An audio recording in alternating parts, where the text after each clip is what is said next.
And let's do audio test.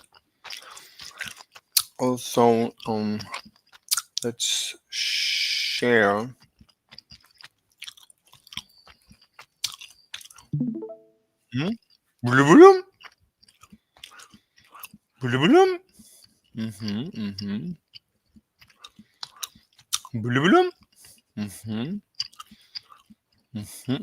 Where is it? Let's share. Right.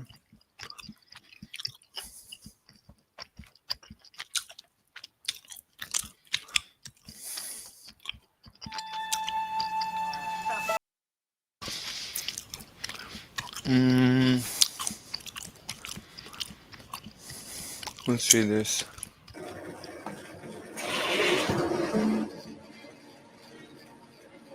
We'll make a note for Dwayne that there may be a new shot inserted in between these two. Echo Station 5-7. We're on our way.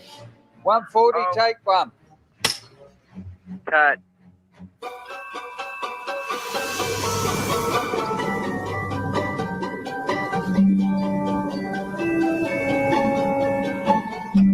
Are those your real movie boots? No. 3 years later, everybody comes back to work, and everybody's sort of more enthusiastic than they were the first time. The first time, everybody was very confused by the whole thing and didn't know what they were up against. Now they had a better picture of what it was we were making. It was fun to get started again. There's a new dance, doing the tauntaun. 3 steps like this, and then fall over. How can they laugh in this weather? There are challenges about any movie. The snowstorm was the worst storm in history. Snow's coming. They couldn't get the train in there, so Harrison couldn't get on the set, until a week later. So they could barely shoot. We shot like 20 feet outside the hotel. 4 weeks into shooting, they were already over schedule. And the bank was also saying, we're not going to give you any more money. And we were stuck. It was a tough situation. That's a move to your horn, move to your animal. Good. Now look back and you see it. There. Coming back for the second film, I think the audience, they were so surprised that it wasn't just a carbon copy of Star Wars. I think that's what really made it distinctive. No, we're not going to regroup with the others. We're going to the Dagobah system. I was particularly disconcerted that R2 had gone off with Luke Skywalker. But they'd given 3PO Han Solo to do it. Well, of course I'll have to replace it. Chewie! And brought out a quality in 3PO of disdain. Chewie, take the professor in the back and plug him into the hyperdrive. He couldn't quite understand human behavior, especially coming from Han Solo. Really terrible. Really terrible. Okay. 289J, take 8. I liked the Han and Leia love scene in the Millennium Falcon. We didn't know how that was going to work, and I think that came off very well. Hey, your worship, I'm only trying to help. And that's really due to really Carrie and Harrison, who took that scene and actually subtly took it into a place that most people didn't expect us to go. I happen to like nice men. I'm nice, man. You are not nice. You.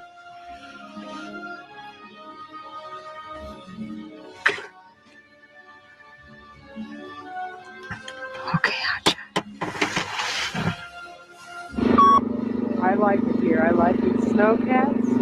No, I'm only up here to irritate the crew.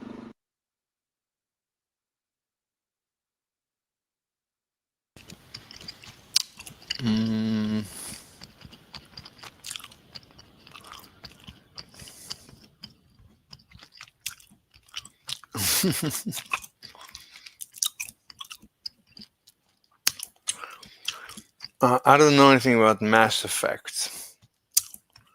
I don't know anything about games. I'm not a gamer. Carrie was very funny and kept everybody entertained.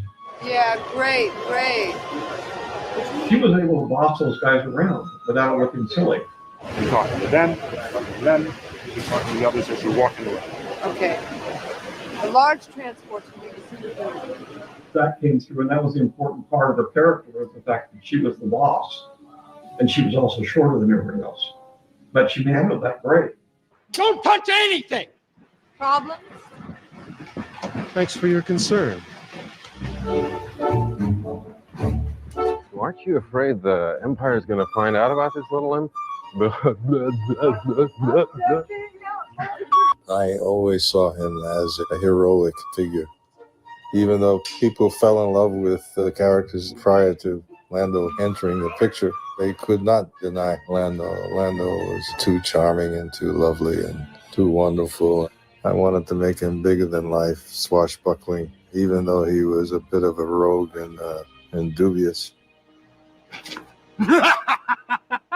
How you doing, you? It's a credit to Billy D. Williams and to Harrison that when they meet, you believe that they have an old relationship. You believe that they don't quite trust each other. And yet, you also believe, even though Lando betrays Han, that he didn't want to, that he feels real misgivings. I had no choice. They arrived just before you did. I'm sorry. I'm sorry, too. And Han is not ready to hear that just before he's put into carbonite.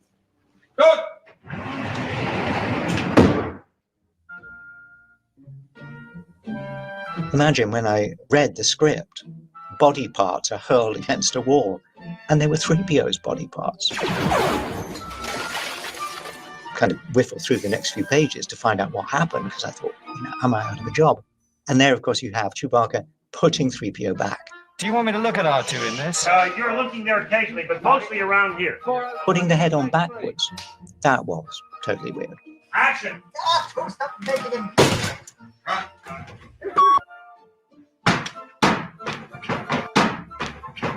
Hi, Mom. This was the most physically taxing of all the films because of the lightsaber duels. Every time I wasn't shooting, I was rehearsing. I can't talk now. I'm out of breath. Something that took weeks and weeks to shoot, even though it only lasts a few minutes on film. So it taxed me to the limit.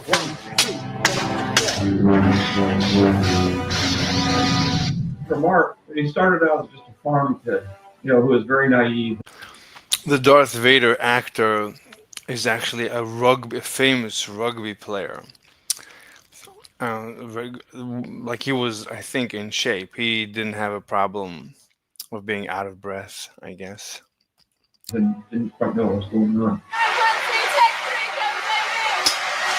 His name is David Prowse. I was actually familiar with him. Not personally. Oh, I have a phone call. 1 second. This one, he's becoming a hero. He gets thrown a lot of stuff, not the most important of all is the fact that he was fighting his father. 398M, take one. A&B Kennedy. When I read the script, it was so unexpected. Usually when you do a sequel, they want to just repeat the experience. And, that would mean that the second film would end with exhilaration and triumph. It was so daring. I don't think we were ever able to be that surprising again, because it was deeper, it was more cerebral, it was more spiritual. The fact that we faced defeat at the end.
you.